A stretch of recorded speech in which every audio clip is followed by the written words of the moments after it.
Merayakan momen ulang tahun sang buah hati saat pandemi masih bisa dilakukan dengan cara drive-thru. Hal ini dilakukan pasangan Kemas Arzak Ateh dan Angel Eva Christine yang merayakan syukuran ulang tahun anaknya yang pertama dengan cara drive-thru.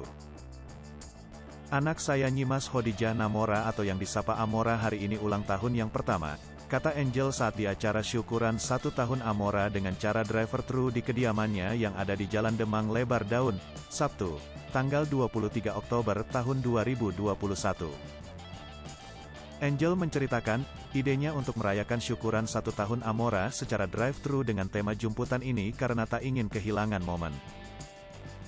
Anak saya ini lahir saat pandemi COVID-19, untuk akikah saja tidak bisa dirayakan.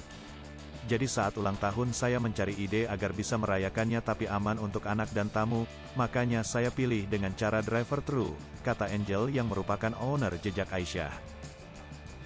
Menurut Angel, syukuran ulang tahun dengan cara drive-thru dan dengan tema jumputan ini untuk di Palembang merupakan yang pertama. Sepengetahuannya di Palembang ini belum ada yang mengadakan acara secara drive-thru dan dengan tema jumputan. Syukuran dengan cara drive-thru dengan tema jumputan ini cukup asik. Hiasan mulai dari kue, balon dan pakaian yang dikenakan pemilik acara bertemakan jumputan.